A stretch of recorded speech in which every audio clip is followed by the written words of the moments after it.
Hey everybody, Drew Sanaki here with the Nerd Marketing Podcast. Today's guest is Brad DeRouge, who's the CEO of Baudville.com.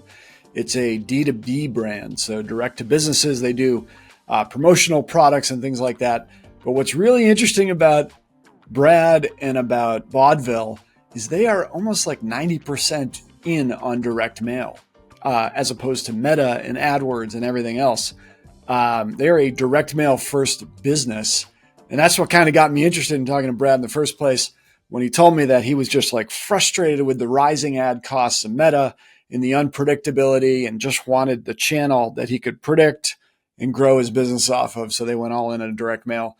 So he lays out kind of how they did it, why they did it, and gives us some tips to start if you want to start leaning in on direct mail as your preferred acquisition and customer prospecting channel.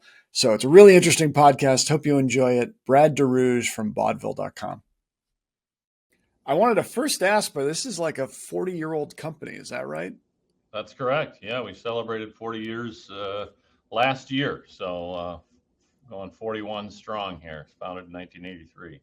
And you started year one with these guys, right? Yeah, no, I started in 99.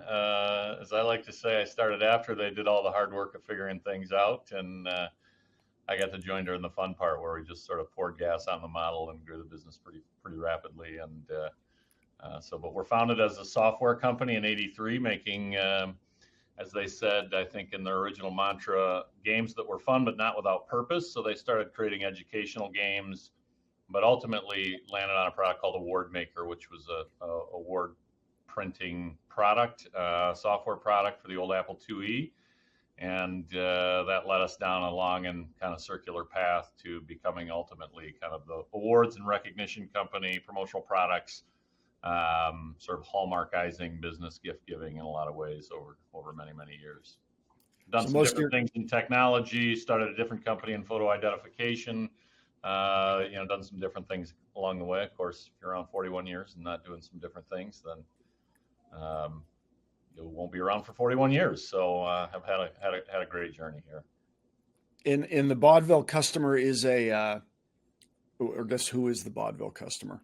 Either a HR professional in an organization, usually more entry level, not the sort of CHRO types, but a general HR professional, small to mid-sized organization, a middle manager. We have a lot of individuals who have kind of cultures within the organization, so they may be big advocates of creating a strong culture, but maybe the company isn't. So we have a lot of buyers within a company that maybe aren't being prescribed by the organization to make those purchase decisions, but have some discretionary budget and some passion for building a strong culture and recognizing their teams. And we also have a legacy in the education space. That Award Maker product first took root in education, and so we still have 20 or 25% of our buyers coming out of the education space. That's great. So even though you're B2B, I would say a lot of your customers might be listening to this podcast. So, but Mike and I, we met you through a mutual friend, and we both lit up when you said something on the call, our intro call, that Baudville is operated entirely off of print and direct mail. So is that accurate? Is it 100% direct mail business? No, I wouldn't say that's completely accurate today. We have still the lion's share of our prospecting budget is spent in print catalog marketing. As I mentioned, when we started marketing to the education space in the late 80s, early 90s, it was through a print piece. And so we got out of the wholesale market and, distribution through the old software, retailers, and started going all in on mailing little circulars into schools. And that really started to build a core competency for the organization in catalog marketing through the 90s. And, of course, the internet came on, and that changed things a bit, but still for customer acquisition, still even to this day, for the higher value buyers, for prospecting for us, it's remains in position one. We can, primarily from a scalability perspective, we can spend in other digital acquisition platforms, whether it's AdWords or in socials, to a point. But there always, at least for us, seems to be a rather rapidly diminishing return at some point. So we have a scalability challenge with sort of some of our digital spend. That bar has moved all over the place over the last couple decades, but print has continued to be a stable and steady, consistent, repeatable method for us for new customer acquisition. In fact, we're making our biggest print prospecting increase, circulation increase probably in a decade this year, based on some testing we did last year and some things that we've seen. So, there's been many article. I remember the one in the Wall Street Journal that said the catalog is not dead. Maybe a year or so ago. There's been a lot of brands that have come back to print or maybe come to it for the first time. I think because at the end of the day, if you really are committed to doing the testing and learning, for a lot of individuals, I think for a lot of your listeners, it could be a very profitable and a significant part of that customer acquisition portfolio. Of course, we can talk about customer retention, which it also plays a key role in. But the biggest piece for us over the years has been its utility as a customer acquisition tool. So that was my other question was, you're looking at it as prospecting or new customer acquisition, retention also. I guess are we talking catalogs or postcards? Like how does print look at Baudville? I mean, we've done it all over the years. We look at really three different lanes, and the metrics associated with those vary independently. One is new customer acquisition. And we look at that being in B2B. We look at that both at the site level, but also at the individual level. So we follow the individual as well as the organization as far as trying to acquire new buyers. Then we have a customer retention play, reactivation play in that first 12 to 24 months. And then it's about reactivation. What can we do, and how do we approach trying to get those lapsed buyers? In our world, lapsed is at 24 months, and everyone may have a different measure there. So we have pieces, different tactics that have been more successful than others in each one of those buckets. Of course, we can spend a little more against an existing customer. So whether in the olden days it was page count, we had a smaller page count book going into prospects, kind of best what we call the Bob still, best of Baudville. Our best customer acquisition products, there's a pretty good corollary between best products and best acquisition products, but there are some differences there. And then we'd have a much richer book, thicker book, better quality paper, all that kind of stuff for our buyers.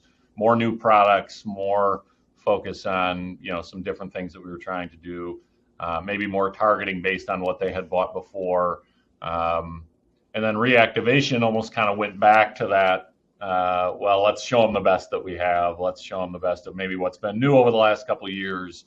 Let's do it at a lower cost. That may be a postcard piece. The Slim Jim or Mini Slim, whatever the vernacular is there. There's a lot of first-class mail available pieces that are catalog-ish these days. And so we've tested into a variety of those. One of the challenges that we have at the scale of millions of pieces in the way the print world is set up, sometimes the catalog has been the most effective vehicle for us. Now, I know you guys are kind of doing some disrupting things in that space to bring the kind of more individualized kind of short form marketing that may be the way of the future for us and others. So long-winded way of answering that, but we really look at those tactics across those three buckets very independently. If I think of the customer life cycle, so you've got new customer acquisition, you're dropping, you said millions of catalogs, really premium catalogs to acquire new customers. Customer comes in, purchases, and then he or she's exposed to more of your retention book, which you said was a little bit more streamlined. And then they was it 24 months? It's reactivation, meaning 24 months without a purchase. You're now calling that. So recency would be 24 months without a purchase. Baudville's thinking that, hey, that's essentially new customer acquisition or reacquisition. We're going to send that premium catalog to that group to try to reacquire them. Yeah, and we're using a lot of data for, various brokers about, is that individual still buying out there from other organizations? Trying to identify, are they still at that organization? So there's some data work that goes in that in between that sort of kind of customer marketing cycle and then that lapsed buyer marketing cycle. And again, in B2B, we may be saying, yeah, we still want Acme Corp as a company, but clearly that person isn't maybe either there or buying anymore out in the ether. And so we need to start trying to prospect into that site to new people that might look like that person. So there's some different tactics that we deploy at that 24-month that is, are supported by some analytics work and some data work that we do as we make that transition from what we call active buyer to lapsed. It sounds like you're testing a number of variables. You mentioned testing formats, so different page counts in the book, different formats, postcard versus Slim Jim, which is like a smaller version of a catalog, traditional catalogs. And then you also mentioned testing different product assortments because certain products are more likely to help acquire new customers than others. So love to hear more about how you think about the testing strategy and all those different variables that you use to dial that in. Yeah, I like to say direct marketing used to be fun when I started because, you had a catalog and you didn't have all of these other, digital variables out there. But isolating for the catalogs explicitly, we'll do very controlled tests to universes of similar looking prospects. And we will, we test everything. I mean, we test what's on the cover, obviously, is a big piece of that gets what gets the book opened. We'll test pagination of whether we're putting this product category in the front or this product category in the back, but then we've got to keep what's on the cover the same. And so there's it's kind of the scientific method, as I talk to my team about. Everybody wants to test everything, but what are our best ideas? What are our hunches? What do we think is going to move the needle? So first you have your kind of hypothesis, and then you go out and test to try to prove it.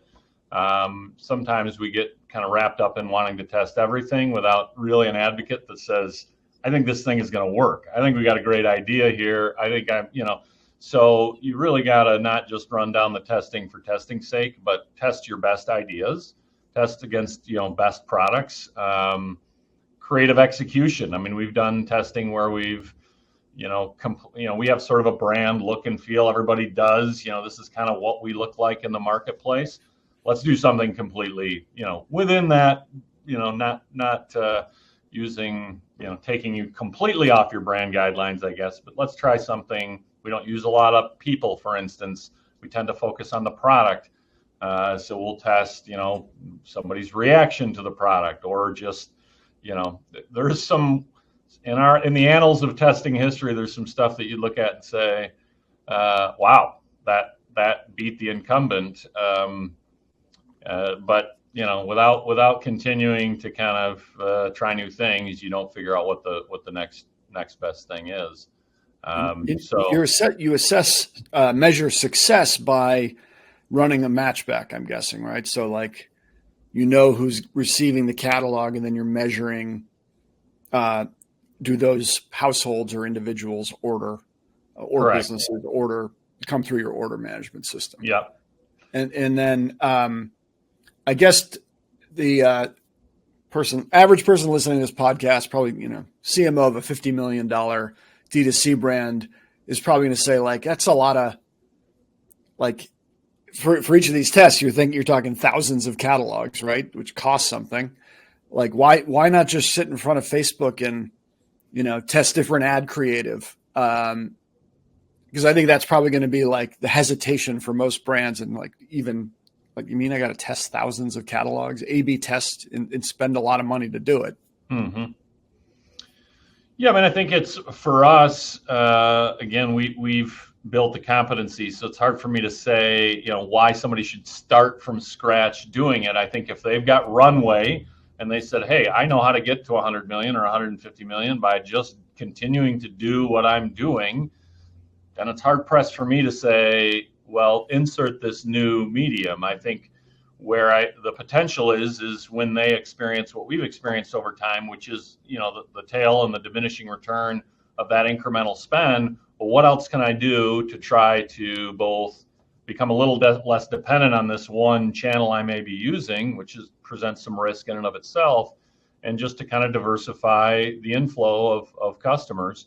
So, if you've got a recipe that's working and you see scale potential and you keep spending, 10,000 more, 100,000 more, whatever, every period, quarter, month, week, and it's still working, I'm not going to tell you to stop doing that. I think where you probably start to consider alternatives is where you start to see that diminish and say, hey, is there another way to bring new eyeballs to our product that maybe aren't engaging with the medium that we're on or invested in currently. So for us also, I think the other, eternal story since really the web became a part of the mix has been that the value of the buyers that come through print is demonstrably higher. The lifetime value, every trailing metric from print buyers is just better. I wish it wasn't true, but it is, because we can acquire buyers at a lower cost, in a lot of cases digitally,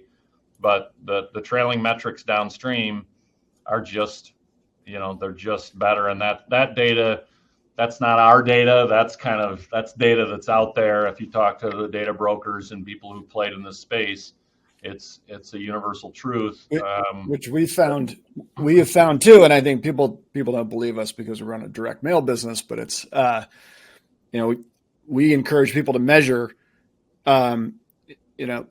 the attribution of every new customer acquired. And you see that what you're talking about is those that come in through direct mail, buy more often, ultimately have higher lifetime values than those you acquire through Meta or search or something else, or AdWords that's what you mean.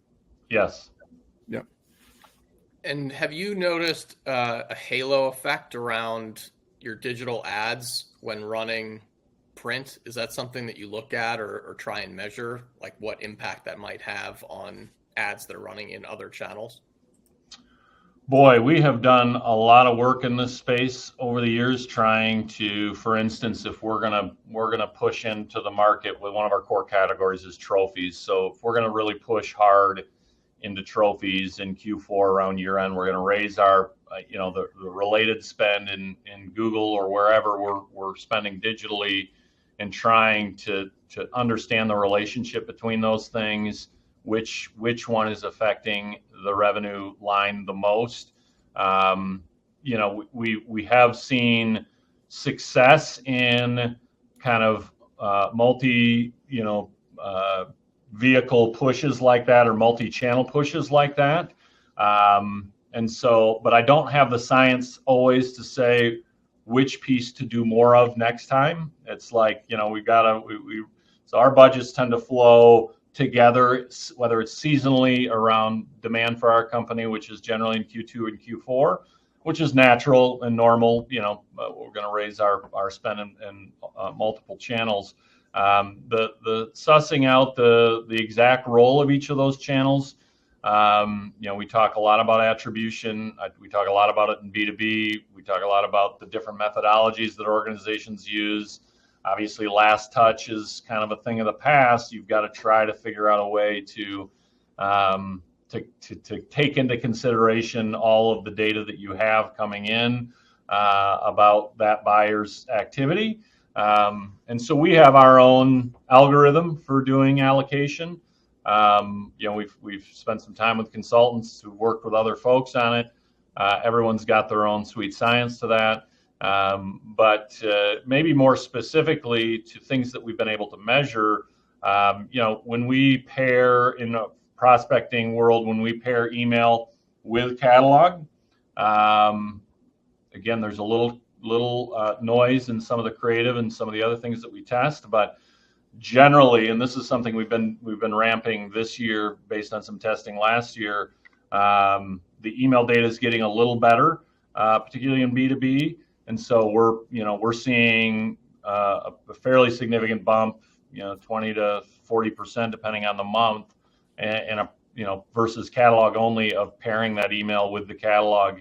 Again, we're trying different things with timing before the catalog arrives, right after the catalog arrives, some of those kinds of things. So those are some things that we have in flight, but not as much concrete data around, I guess, the halo effect with respect to social spend and Google as I would like, other than we do see those budgets sort of kind of flow together, just logically for us seasonally. Sure. So general sort of lift when you're heavy in market across channels, and then email specifically, you've been detecting a significant bump when you're mailing to that person that they're, I guess, more likely to engage with those emails. Yep. Which, yeah, I mean, makes sense. Significantly more so. The only other, I guess, comment I would make, and this is going back a few years, but in an effort to try to understand the impact of our digital spend on catalog performance, we actually did a this is about a year-long state-based holdout test. It was the best way we could figure out how to manage an A/B environment, and so we were mailing catalogs into the whole country, and then we turned off Google Spend, and we picked, I think it was 8 states or something, and had another 8 states that were, so we had New York and Texas. One was held out, one was in, but they have similar populations and perform similarly or what have you. So we did a state-based holdout test to say, okay, well, when we don't spend anything on Google, what is the performance of the catalog? This was, again, 5 or 7 years ago. And, it was clear that digital spend was helping the catalog performance and the overall performance in those states. Where we lost our ability to really benefit from the test like I wanted to is to what degree. How much can I justify maybe spend that I'm not seeing on Google or in AdWords benefiting us in real time, affecting that advertising effect of impacting catalog and impacting transactions in that state view. So we knew it was good to spend in both channels together. I didn't know whether I could justify doubling my spend in those states, and that I was be confident I would see the catalog performance and the overall performance in that state go up commensurate with that. So hopefully you'll give my information out at the end of this, and if anyone has figured out that rubric, they can send me an email and I'll buy them virtual lunch to tell me how they've figured all that out. Have you found the one of the reasons a lot of people go into direct mail is because the spend is more predictable. You're not at the whims of a dynamically priced ad market, right? Like you would be in Meta. Have you guys found that, having run both digital and direct mail, that your CFO is happy because the direct mail is more predictable? Absolutely. That's a big reason you do it, or is that sort of a nice to have? I think, again, for us, the reason for is just the rich history we have and all the data to support continuing to do it. So it's not as applicable to someone trying to dip their toe in. But, our goal with most prospecting we've done over the last decade is what we call break even on a marketing income basis. So, taking gross margin less your marketing costs, can we break even on that first order? If we can do that, we're going to be very profitable at 12 or 24 months out with that audience. Some product categories, some campaigns we have a lower, we'll lose money on that first order.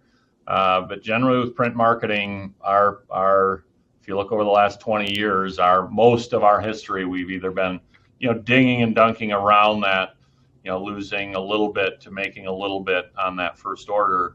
That's marketing income. That's not, applying all the rest of the cost of the business.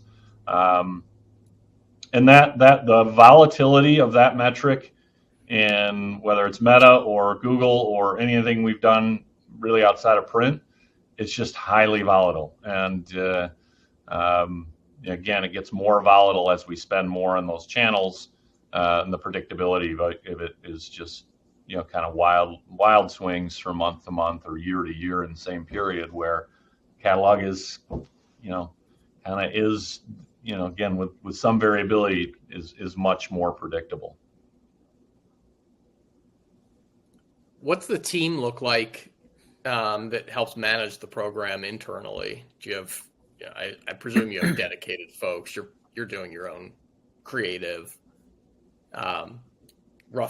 Generally, what's that team look like that manages this program for? Yeah, and I've had Baudville's a bigger and more mature business. We started another business in the catalog marketing space in 2002, which we sold a few years ago. That was a smaller team, so maybe for somebody getting in. We had one creative who was doing kind of working across channels in that team, doing the print work. Catalog, depending who you are, how much you're doing, you might go to press 3 times a year, 4 times a year, once a year, twice a year. So you have a push of work there. So for somebody who's doing, everything on Meta or everything digital today, for a good creative, having a little work diversity is nice. So you might be able to push them into getting a print campaign done a couple times a year to start to do some testing. Of course, you can outsource it to agency, but agencies are expensive. They generally, from my standpoint, aren't as disciplined about. They want things to look pretty versus be effective. And so, I think we've learned over time, you got to have a balance with that. You're advertising your brand, but you got to have a density of product and some things that sometimes agency types don't get as excited about. All the product detail, the pricing block, all the kind of details. So, obviously you need a creative execution. You need a printer, a partner, and that's a pretty important piece because of whether it's you guys or if you're doing bigger printings to get into co-mail pools to be able to drive down postage, you need to be working with smart print folks. Again, like you guys are doing something creative, but just using your local guy who does some mailings is probably not gonna get you where you need to be from a cost per piece, even if you're not doing a ton of them. So, and then the real there's a lot of debate in the history of catalog marketing. It's nothing matters but who you send it to and when, versus nothing matters than the quality of the product and the offer. So as far as the who you send it to and when and the data side of things, we've got one individual with a couple of us who lean into a lot of that sort of, we're data nerds who lead into that kind of data side of the business, which is very interesting and one of the funner Excel worlds to play in from my perspective, and kind of slicing and dicing all that stuff. But doing the merge and doing some of the matchback stuff, we've mostly done that in-house because, again, we've got some history there. There's great firms out there that you can partner with on the data side that can help support that. But I would say if you're out there and you've got a digital brand and you're doing a lot of work on the creative side, the creative side is going to be easy. The piece you really need to focus on, if it's not in your core, and if you've just been working with agencies on advertising on Meta or Google or what have you, getting that data piece right, the who and when part kind of dialed in, is probably going to be the bigger hurdle for folks that are jumping into that space. Yeah, for those who are listening and have never done catalogs before, direct mail, this is, it's a very old industry. It goes back 100 years, but what Brad's talking about is developing an audience. And traditionally, it's a handful of you get these audiences from a handful of data companies: Epsilon, Axiom, Trends, Wyland.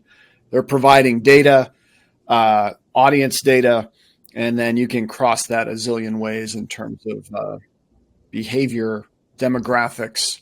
And the goal is to try to get something that converts, right? And between your average brand and the data providers, there's a whole network of consultants and brokers and intermediaries. You could do it in-house sometimes, like Brad said, if you get big enough.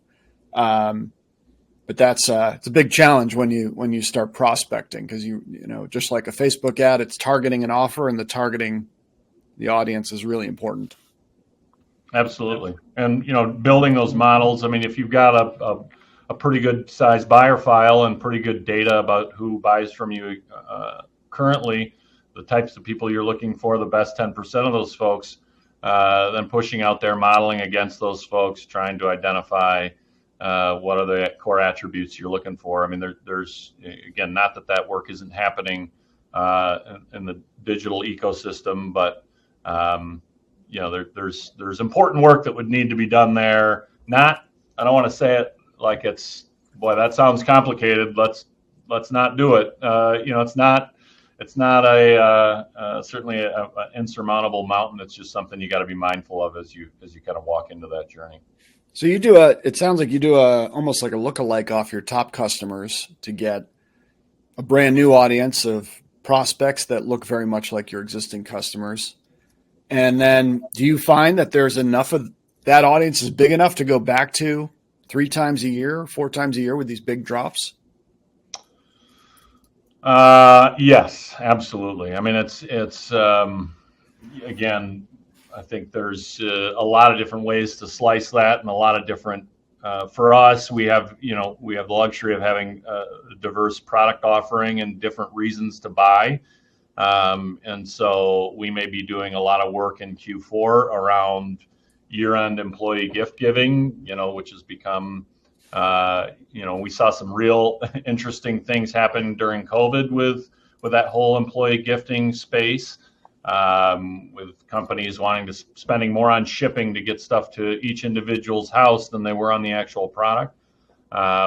So we may be doing a lot of work to identify a certain group of buyers in Q4 that may be materially different than what we might be pursuing in Q1 or Q2. Q2 being still a heavy education period for us. We have different modeling and product categories that we're trying to push in seasonally there. So if you're a one product, one customer kind of brand, maybe there's a little less of that complexity. But if you have some different products in the portfolio that may have some either different buyer attributes or types that are interested in, or seasonally you experience some different things, you can really tailor your audience identification to that. And I work in B2B, so I've got a finer universe than most of your listeners do. They have an even bigger pool in which to play. But an even more one that even requires a little more front end, thinking about, how do we want to narrow this in to those people we think that are going to be most apt to buy. You mentioned some changes, pre and post COVID, or how would you say direct mail is different today than it was before COVID? Like, are we in a direct mail renaissance with everybody working from home? Like, have the economics of the business changed at all? Well, for us, there are some there's some things that happened during COVID that really confused us a little bit, and maybe what I would say muddied our buyer file a bit, buyer behavior that happened during that period of time, in which we didn't see a lot of those people come back in the same way that we've seen buyers come back historically. So that made for a very successful kind of 2020, 2021, even beginning of 22, but a challenging late 22, early 23 as we got into, not really understanding what we had in the buyer file as well as we needed to, and trying to apply our historical approach to marketing to those folks. So, we rode that wave of a lot of individuals and organizations wanting to throw money at trying to, re-engage with their teams, companies that came to us for the first time who maybe we had never had a relationship with, that were really one-offs. They came in and they came out. Maybe they had buying authority because of COVID for a period of time, and then that changed. In B2B, we've also seen a lot more people moving jobs. And so finding that person, has been a little more challenging for us post-COVID. The fast forward to now, some of our higher value product categories are doing much, much better than they did during COVID. So higher priced items. So it's just been a big change over the last 3 or 4 years. And our nimbleness in responding to that hasn't been quite as rapid as of course, hindsight would suggest I'd like to have been. But, the catalog performance for us last year in customer acquisition was very strong, which is why I think, as I mentioned, either before we got on the call or at the beginning of the call, that we've got our biggest prospect circulation increase that we've had here in probably the last decade happening this year. Early signs are very positive. I don't want that to be a suggestion that's universal or will be the way the whole year shakes out, but we're seeing the appetite for catalogs to be as good as it's been for us in a long time. And so, we test our way into that, and we are able to rapidly pivot if we need to, not as rapidly as in the digital space, but if we start to see things soften, even if I've got books queued up to mail, I can draw that out for a longer period of time. There's other things I can do.